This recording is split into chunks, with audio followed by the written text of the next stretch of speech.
Take it all 유튜브 넘버원 축구 분석 전문 채널 골 때리는 TV 배팅맨입니다.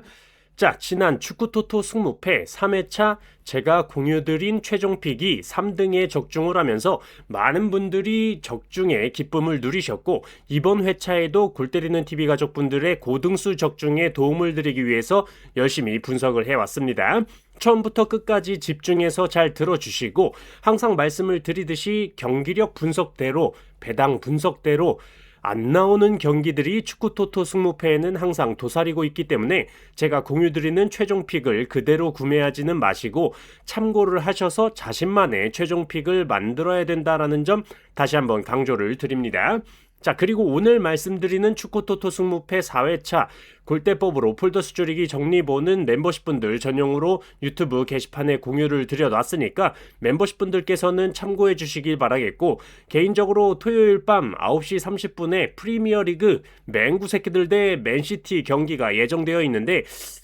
굉장히 재미있을 것 같은 경기라서 기대를 많이 하고 있는 경기인데, 여러분들도 라이브로 보시면 굉장히 재미있는 경기가 될 것 같고, 다들 아시다시피 마이클 캐릭 감독이 맨유에 선임이 되고 첫 데뷔전이기도 하고 은베우모 선수와 아마드 디알로 선수가 국대 차출해서 돌아왔기 때문에 전력을 다할 수 있는 맨유의 홈 경기라는 점, 그리고 맨시티는 주전 자원인 후뱅 디아즈 선수와 그바르디올 선수 없이 수비적인 측면에서 실점 없이 경기를 잘 치러낼 수 있을지 너무나도 궁금한 경기입니다. 경기 시간대가 밤 9시 30분으로 꿀잼 보장 경기이니까 골 때리는 TV 가족분들도 꼭 챙겨보셨으면 좋겠어서 말씀을 드려봤습니다. 자, 그러면 축구토토 승무패 4회차 최종픽 힘차게 시작해보도록 하겠고, 화면에 빨간색으로 쓰여있는 경기들의 경우는 골 때리는 TV 멤버십분들 전용으로 공유를 드리고 있고, 한 달에 4,990원 굉장히 저렴한 금액으로 멤버십 가입하실 수가 있으니까 가입하셔서 많은 정보 확인하시고 영상 중간에 광고 없이 편하게 최종픽 영상 시청하시는 걸 추천드립니다. 영상 시작 전에 좋아요 한 번씩 눌러주시는 거 잊지 마시고, 아직 구독 안 누르고 보시는 분들 구독 꼭 눌러주시고 좋아요 함께 눌러주시면 감사하겠습니다. 누르셨으면 시작해보도록 하겠습니다.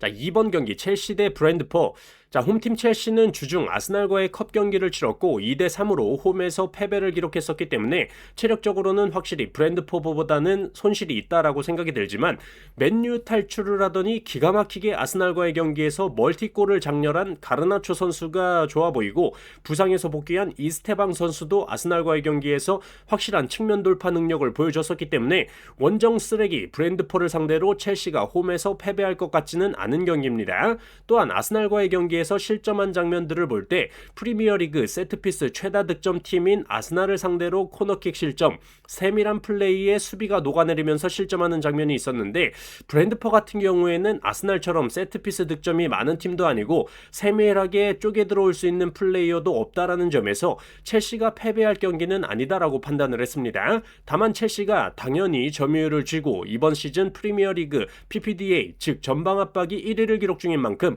빡센 전방 압박을 들어가다가 이번 시즌 다이렉트 스피드 즉 전방으로 바로 뿌려주는 패스가 두 번째로 빠른 기록을 보여주고 있는 브랜드포의 효과적인 역습 한 방에 실점을 할 수도 있는 상황이 나올 수도 있다라고 보고 있습니다. 특히 이번 시즌 프리미어리그 득점 2위를 달리고 있는 이고르 티아고를 보유한 브랜드포이기 때문에 항상 조심은 해야 될 것으로 보이는데, 첼시의 패배는 생각하지 않고 있는 이유로 일단 첼시는 이번 시즌 카운터어택으로 인한 실점이 별로 없는 팀이기 때문에 브랜드포의 강점이 잘 먹혀 들어가지 않을 것이다 라고 생각을 하고 있습니다. 또한 새롭게 선임된 리암 로세니어 감독의 리그 경기 첫 홈 데뷔전이라는 점에서 감독 교체빨, 홈빨 분명히 있을 거다라는 판단이 들고, 패턴적으로도 브랜드포의 경우는 이번 시즌 최다 연승인 2연승을 기록 중이라는 점에서 첼시를 상대로 원정에 가서 최다 연승 3연승을 기록한다라는 건 어렵다라는 판단을 했습니다.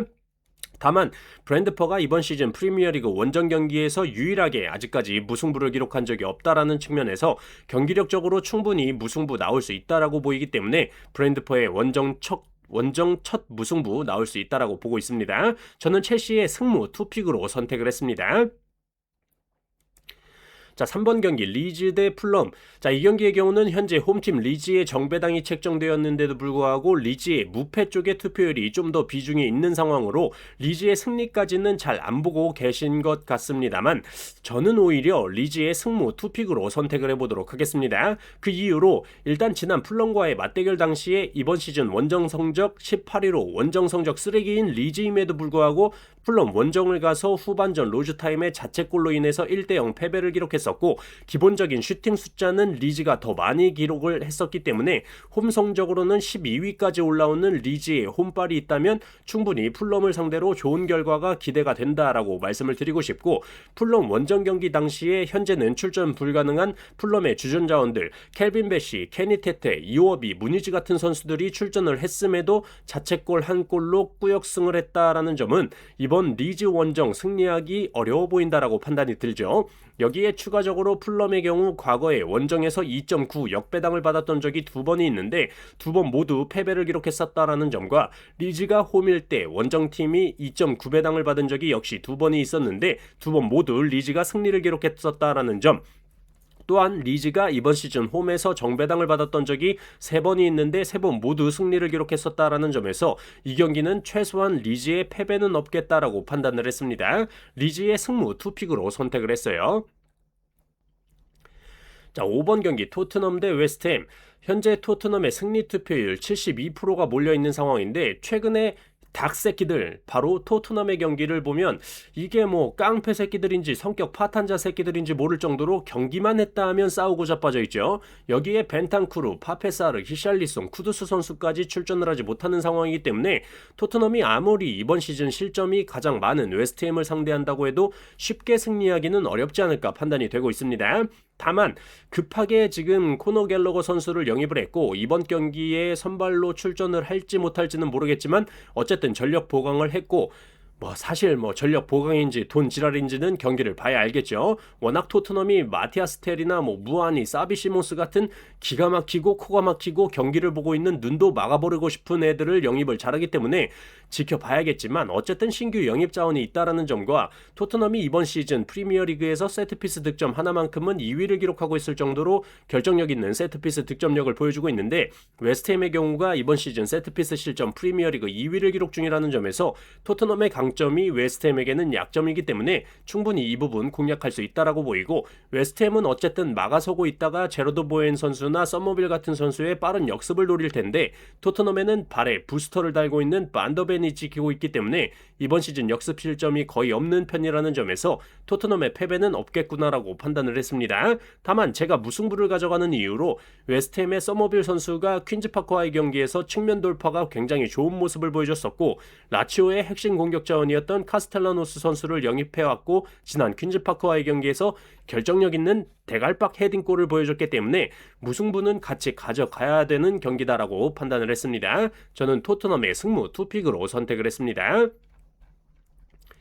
자, 6번 경기 나폴리 대 사스올로. 자, 이번 시즌 기록을 볼 때 당연히 홈팀 나폴리가 사스올로에 비해 좋은 기록을 보여주고 있고 사스올로 팀 자체가 이번 시즌 크로스 허용 횟수 세리에 3위를 기록 중인데 홈팀 나폴리의 경우는 크로스 횟수 세리에 2위를 기록 중이라는 점에서 나폴리의 공격에 사스올로는 정신 못 차릴 것으로 예상이 들고 특이하게도 양팀의 맞대결 전적을 볼 때 사스올로가 최근 나폴리와의 맞대결 5경기 중에서 3경기에서 사스올로의 퇴장자가 나왔었고 이번 시즌 사스올로의 페널티킥 허용 횟수가 세리에에서 2위를 기록 중이라는 점에서 또다시 나폴리를 상대로 퇴장자가 나온다거나 페널티킥을 내주는 상황 충분히 나올 수 있다라고 생각이 들고 지난번에도 말씀을 드렸듯이 맹구 탈출 이후 나폴리에서 전성기를 맞이하고 있는 맥토미니 선수와 호일론 선수가 믿음직하기 때문에 나폴리 사이드로 선택하는 게 맞다라고 판단을 했습니다. 또한 나폴리가 이번 시즌 홈에서 정배당을 받았을 때 5승 3무로 패배를 기록한 적이 없고 현재 나폴리가 이번 시즌 최다 연속 무승부인 3연속 무승부를 기록 중이기 때문에 상성상 압도적인 전적을 보여주고 있는 사스올로를 상대로 홈에서 4연속 무승부를 기록할 것 같지는 않다라는 생각이 들어서 저는 홈팀 나폴리의 단통 승리로만 선택을 해보도록 하겠습니다. 자, 7번 경기 노팅엄 포레스트 대 아스날. 자, 일단 이번 시즌 경기 기록적인 면에서 아스날이 월등히 앞서고 있는 건 부정할 수 없다라고 보고 있기 때문에 뭔가 이변의 단서를 찾기 위해서는 기록적인 면보다는 다른 면을 좀 찾아봐야 될 텐데, 이번 시즌 노팅엄이 홈에서 역배당을 받았을 때 1무 3패로 승리를 기록한 적도 없고, 아스날이 이번 시즌 2연속 무승부가 없는데 지난 리버풀과의 경기에서 무승부를 기록했다라는 점에서 승패가 갈린다라면 당연히 노팅엄의 패배가 맞다라고 판단이 되고, 아스날이 다음 주 주중에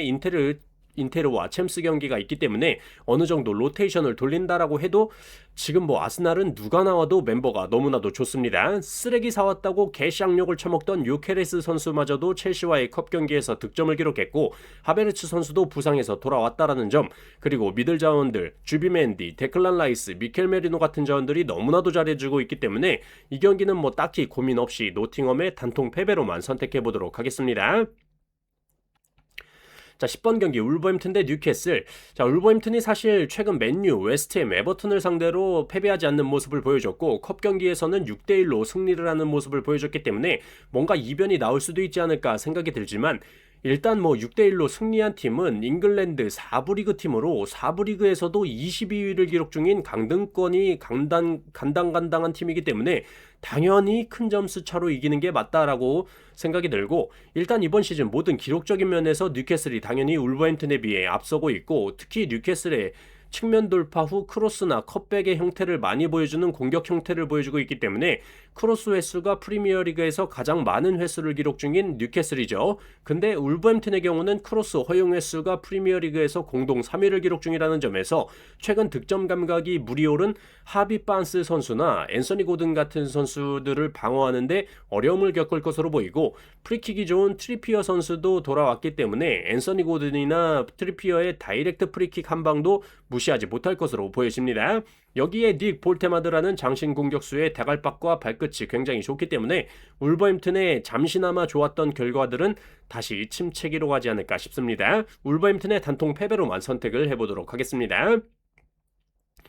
자, 11번 경기 볼로냐 대 피오렌티나. 자, 볼로냐의 경우는 세리에에서 실제 득점에서 기대 득점 값을 뺀 XGDF 값이 1위를 기록 중으로 세리에에서 유일하게 기대값보다 실제 득점이 좀 더 많은 모습을 보여주고 있는데, 원정팀 피오렌티나의 경우는 볼로냐의 정반대 XGDF 값이 세리에에서 꼴찌를 기록 중으로 기대 득점에 비해 실제 득점이 더럽게 안 터지는 팀입니다. 또한 이번 시즌 원정에서 단 1승도 기록하지 못하고 있는 피오렌티나이기도 하고, 오픈플레이 상황에서의 실점이 공동 4위를 기록 중인 피오렌티나인데,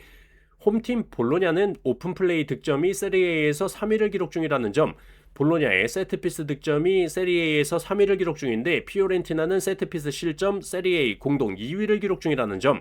그나마 피오렌티나가 세리에에서 크로스 횟수가 공동 2위로 크로스가 많은 팀 중에 하나인데, 볼로냐의 경우는 크로스 허용 횟수가 거의 없는 팀 중에 하나이기 때문에 이 경기는 이변이라고 한다면 무승부 정도겠지만, 원정팀 피오렌티나가 이번 시즌 최다 연속 무승부인 2연속 무승부를 기록 중이라는 점, 볼로냐가 과거에 홈에서 1.88 정배당을 받은 적이 3번이 있었는데 3번 모두 승리를 기록했었다라는 점에서 저는 볼로냐의 단통 승리로만 선택해보도록 하겠습니다.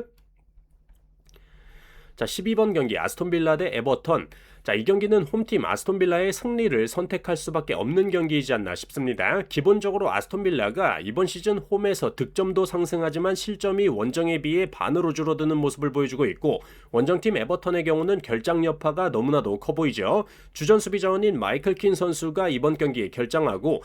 1호에그 무남, 알카라즈, 듀스버리올, 게이에, 은디아의 선수까지 주전급 선수의 이탈이 너무나도 많은 에버턴입니다. 여기에 에버턴은 이번 시즌 2연속 무승부를 기록한 적이 없는데 지난 경기에서 무승부를 기록했었다라는 점과, 에버턴이 이번 시즌 원정에서 역배당을 받았을 때 3승 4패로 무승부를 기록한 적이 없었다라는 패턴적인 측면을 볼 때 홈팀 아스톤빌라의 승리를 선택할 수밖에 없다라고 판단이 들고, 배당적으로도 에버턴이 원정에서 역배당을 받았을 때 홈팀이 1.54 정배당을 받은 적이 과거에 2번이 있었는데 2번 모두 홈팀이 승리했었다라는 점에서도 이 경기는 아스톤빌라의 승리를 선택할 수밖에 없다라고 판단하고 있습니다. 아스톤빌라의 단통 승리로 선택을 했어요. 자, 이렇게 축구토토 승무패 4회차 제가 선택한 최종 픽에 대해서 모두 말씀을 드려봤습니다. 참고하셔서 골 때리는 TV 가족분들 좋은 결과 있으시길 빌겠습니다. Take it all!